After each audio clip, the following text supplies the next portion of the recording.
Um, we didn't face too many problems because I think we're in a really accepting and loving environment. I think it helped that I already knew all of these people for a little over a year, all my friends. But it did surprise me a little bit. I got a couple of weird responses. A couple of my friends didn't really talk to me the same for a couple of weeks after they found out.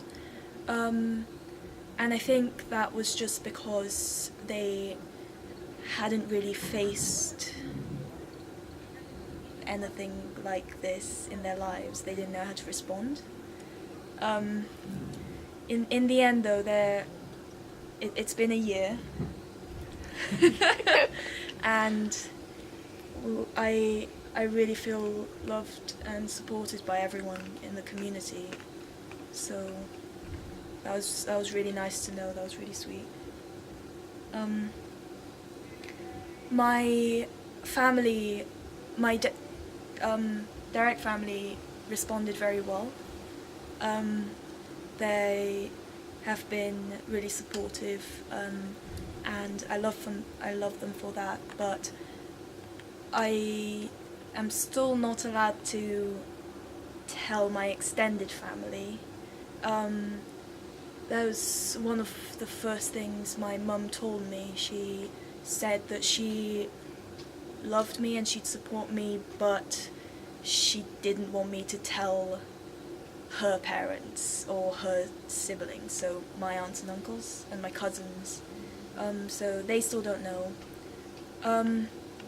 It's not too much of a strain for me. I'm not that close to them anyway.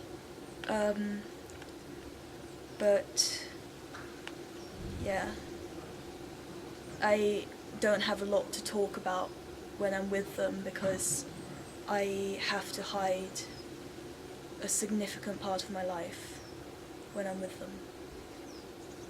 My big part of your life.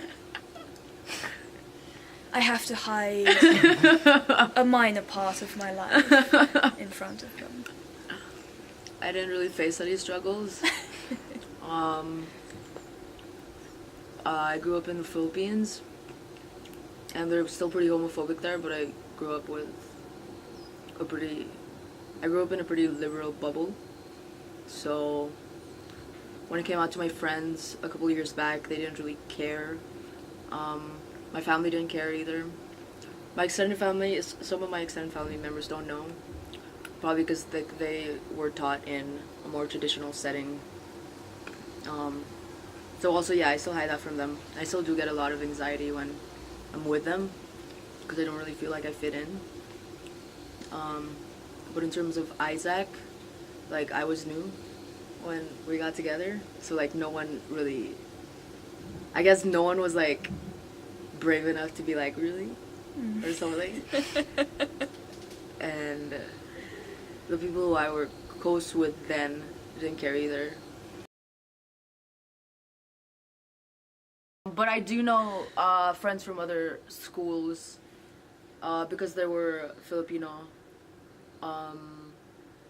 The international community knows them as sort of household help, so they are treated that way, and they are seen as, I guess, lesser than other people, because the main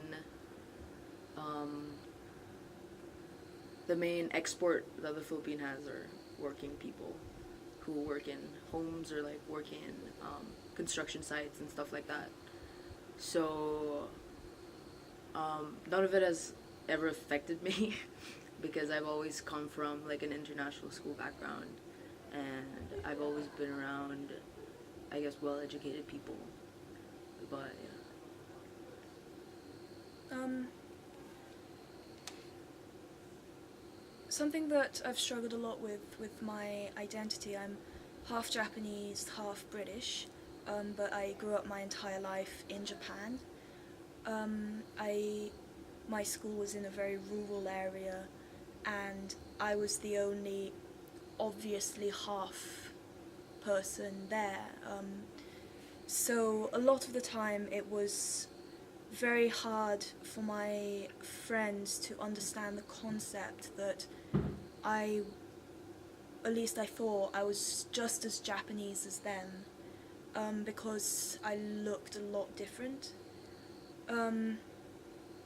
Even after coming to Isaac, I thought I would not face this anymore. I thought it was going to be a much more accepting environment of each other's identities, but I did still face the same mentality, I suppose, from a lot of the Japanese students. I still face it today with people asking me why I'm so good at Japanese, or surprised that I take a certain Japanese class, which is the highest level that the school offers. I've grew up with it, which means I've somewhat gotten used to it, and I react normally to it. Doesn't mean it doesn't slowly affect me, and I suppose if there was a message that I want to portray to like a more wider Japanese public, is what you look like isn't who you are. So many people grow up in environments that make them who they are, not just what they look like. I'm repeating the same thing. Don't judge someone by how they look like. Don't assume things from their appearance. Get to know them, because I think a lot of the time people might surprise you, and get to know them.